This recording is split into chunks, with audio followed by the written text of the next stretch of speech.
What's going on YouTube? Darksword 255 here, where the numbers may be randomly generated, but the content itself is not. And today we are jumping into a champion review. Now, guys, if you have been on top of your siege battles, or have you just been able to win all your siege battles and you're just lucky, you would have been able to pull the, of course, I just got out of her. I hope I don't butcher her name. Lamasu. Don't yell at me in the comments, please, guys. She is an unbelievable support, guys. And once you do get her, guys, she's gonna just really buff out your account. So let's go ahead and jump into what her skills are. Her A1, of course, mine's not booked. Her A1 attacks all enemies, has a 50% chance of placing a 50% decrease on a decrease attack for 2 turns. You know, that's booked out to 70%. Her A3 has a 75% chance of placing a block buff, debuff, and a true fear on all enemies for 2 turns. If this target is a boss, has a 75% chance of placing a block buff, debuff on and a 30% decreased speed on them instead. So, I mean, if you have this totally booked out, she has a 100% chance of landing a block buff and a decreased speed. And this is what I really like.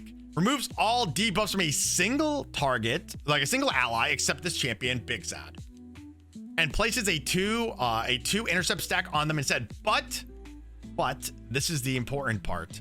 Also fills the ally turn meter by 50% and resets cooldowns of all of their skills.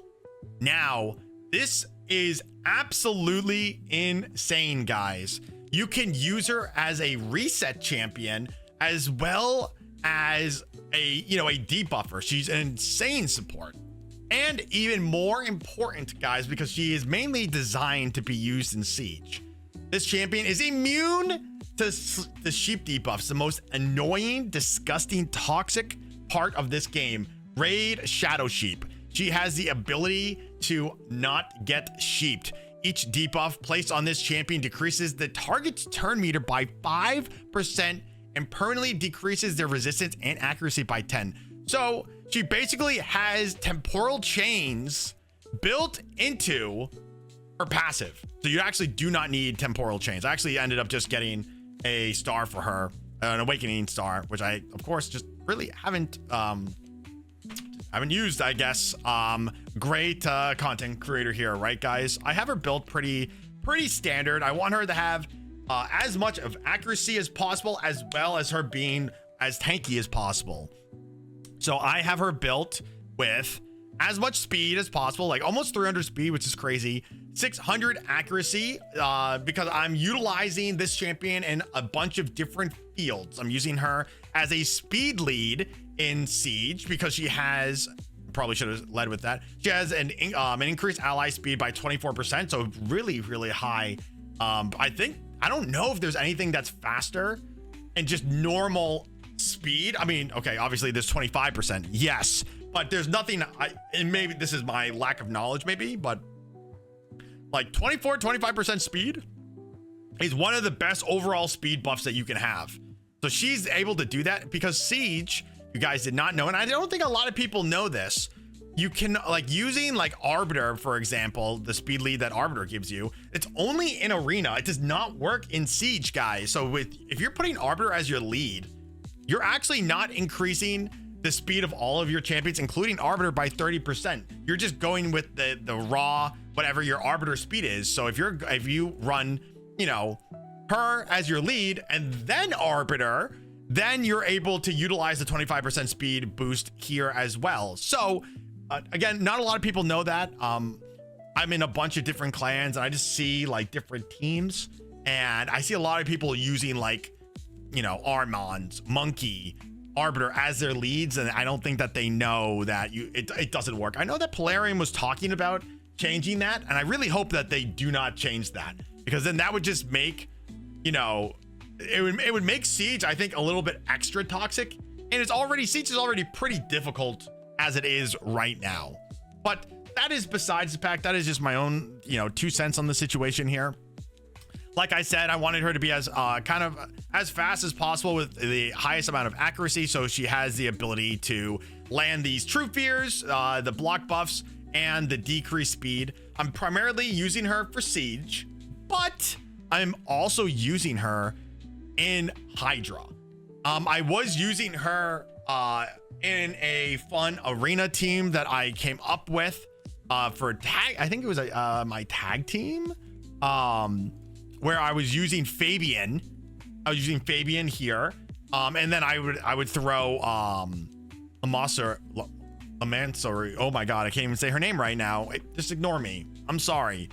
Instead of Alice, just so it would be even more manipulation, right? But I felt like it was a little bit redundant because Fabian is, landing the true fears as well. It felt, and then Wu is also putting down the block buff, so just kind of felt like it was a little bit redundant. But let me go ahead and I'll show you guys really one of the main areas outside of siege. I'll jump to siege in a moment, but outside of siege where I use her. So Hydra, guys, I hit Nightmare, Brutal, and Hard, but and this is what's important here, I use her in my Trunda team. Now, I know that there are a bunch of different champions, right, guys, that can be used to reset Trunda's abilities, but the great thing about her is that she has the ability to put the decreased speed down on all the heads, and she also has the ability of putting that block debuffs down. So basically she's adding so much utility to this team that I can have this team, instead of having like Ugo, almighty, the mighty Uko with a K, or other champions that are just putting down those block buffs. She's doing it at an incredible speed, and then also has the ability to put the cooldowns back on Trunda, so she can use her A3 and her A2 even more. I was actually able to, with this team, I went from hitting hard, doing about 80-ish million damage, to doing 150 million. And that was just full auto. That was just full auto, guys. If I manualed it, I probably could get even higher, which I think maybe this week I will try manualing it. And maybe I'll like comment on this video saying like what I was able to do. I was just a little bit of a rush last week. So I just didn't end up doing it. The great thing also, you could use her also in Hydra, guys.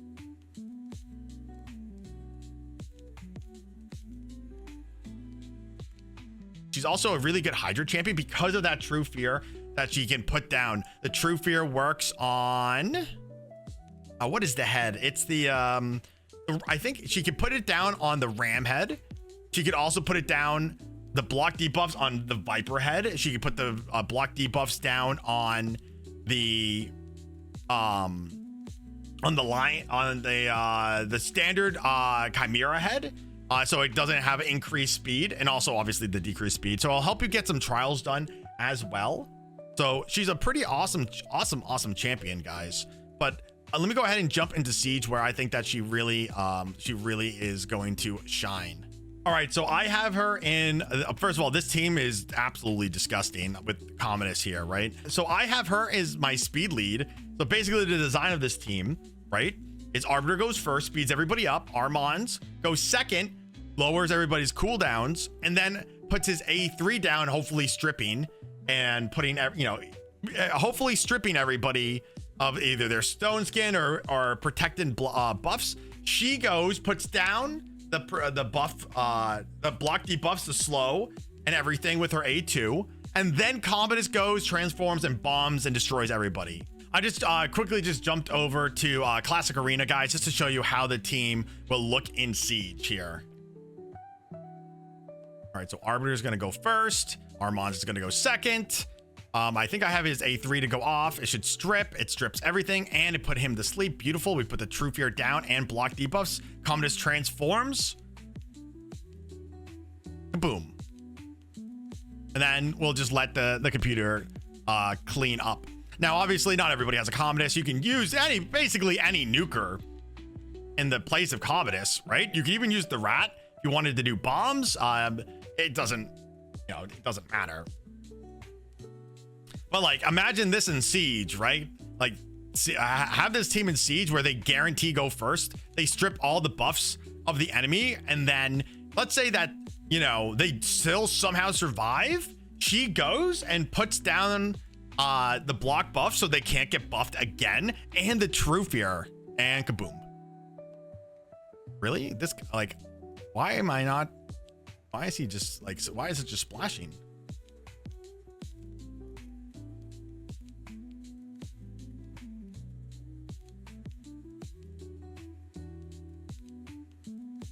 I'm ending this, I guess, because this is just ridiculous.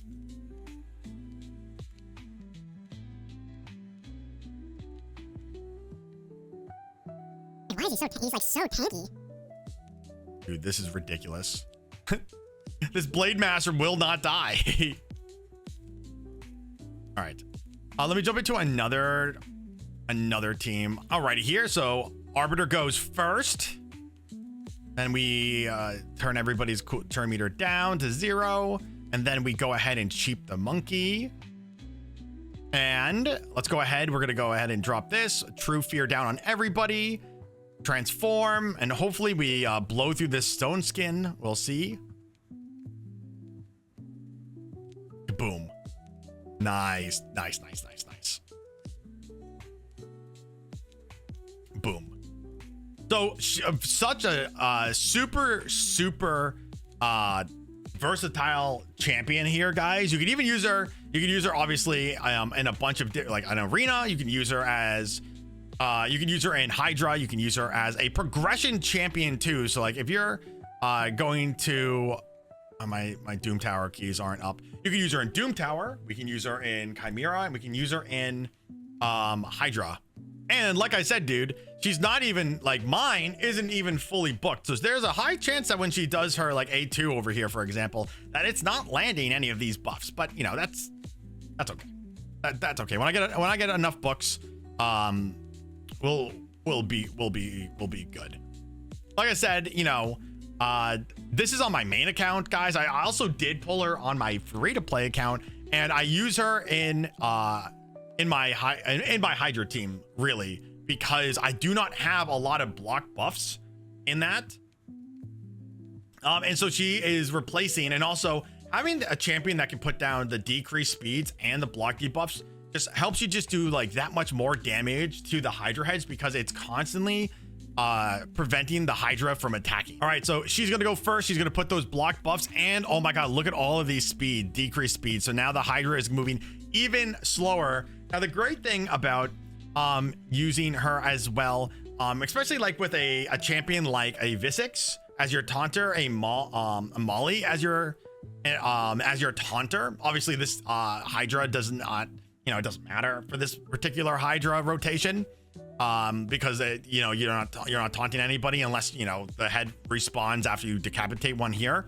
Now let's just say that Molly lands, does her taunt, and it only lands once. It only does a 1-turn taunt. You can go ahead and put that intercept buff down on Molly, and it will immediately give her a chance to immediately drop a taunt down again. So that's why, like, obviously these teams, having the manual is so important, because you can go ahead and choose who gets the reset. Obviously you want it to mainly be focusing on your Trundle, right? So she's constantly nuking everybody. But in those situations when you might not necessarily have like a Wix, a Boulevard, I think is his name, that are constantly every time they A1, they have a chance of taunting. This is a more safer and secure way to constantly keep the Hydra head buffed, debuffed, sorry, with the taunt head. But like, as you can see here, like they're all slow. We have a ton of block damage. If we wanted to be even more spicy, I do not have it on this account. If we were able to have like a Lady Mikage on this account, and she could just go ahead and increase the duration. So basically these would just be perpetually getting larger and larger and larger until obviously we decapitated the heads. So it wouldn't necessarily matter if I'm obviously landing them all the time. But I mean, we're already at turn 8 and we're at 7 million damage, and this is all full auto, right? This is a pretty pretty healthy team, even with this disgusting Head of Wrath. I hate this head almost as much as I hate the Head of Mischief. They're both on the same level of hatred. Here it is. Here we go. The Head of Decay, right? So she lands a 2-turn taunt, which is great. So I don't have to necessarily worry about it. If I was manually in it, you know, I could just keep focusing on buffing out my Trunda here, so she could just constantly keep, you know, AoE nuking, especially with the decapitated heads where she does the most amount of damage here. There we go. That should reset all the cooldowns. I hate you. Not a big deal. And then we're gonna go cleanse that.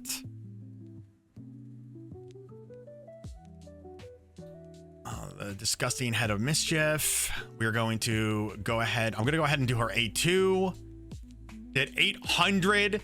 Her A2, Trunda's A2 just did 800,000 damage to this head and finished killing this head. Actually, just absolutely insane. Now, obviously, if they were all dead, you would have done 800. You know, you would have done probably about 1 million damage per head, which would have been, you know, that's 3 to 4 million damage with one ability, and then reset it and then hit them again. So, you know, again, I was, you know, the first part of this was being run with just auto, but you guys can get a sense of how awesome this champion can work, and really any team. Again, you know, I'm just mainly using this in my Trunda team, but let's say your team was struggling in general. Let's say you had a reviver or even like a healer in your Hydra teams, right? And you needed to be able to heal more just to progress. Having her be able to immediately drop down that intercept and the skill reset, that you're constantly doing those heals and those heals and have like more of a chance of revive. Like let's say like a Sulfurion, a Pythion, and you just needed to always have those buffs up. She can help. She can be inserted into these Hydra teams extremely easily. And I think I was already explaining this earlier. Now, if let's say you didn't have Lydia, because Lydia takes a while, you know, Lydia takes a while to get. And really, honestly, if you're playing Siege with like a decent clan, you'll be able to. I mean, I think you get 10. I think you get 10 fragments a win. Obviously, you know, winning every time is not realistic. Like you're obviously going to lose sometimes, but if you're able to win, I think that you'll get. I think you get her faster than you would get Lydia per chance. And the thing that's great about Lydia, especially in Chimera. You know how I love to yap about Chimera here, guys, right? Is Lydia's A1 has the fear, which if you drop the fear and then do damage, that's one of the trials. The great thing about her is she's also doing the same thing with her A2. She's dropping the fear and the decreased speed. So, I mean, obviously certain Chimera not trials, but transformations, whatever they're called, it's escaping me, of course. The block debuffs won't matter, but that doesn't, who cares? You're going to be able to get extra trials done because of the decreased speed, as well as the guaranteed true fear debuff for 2 turns, which is awesome. And you know, Lydia is only putting it down for 1 turn, and it's just a normal fear, so it's not necessarily as good. And again, if you're struggling in Chimera, guys, having your champion that is able to refresh those revives, those shields. Like let's say for Sulfurion on my free-to-play account, using Lamasu,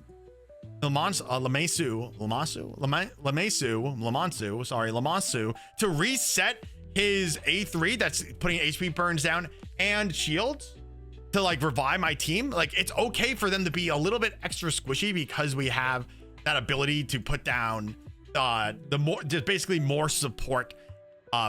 More revives in those teams as well. You could also, like I said, you can use her in, you know, she's a really good progression champion as well. As you could see here, dude, I have her as my my profile picture here. I think she's an awesome champion. Let me know, guys, do you have her? Have you built her yet?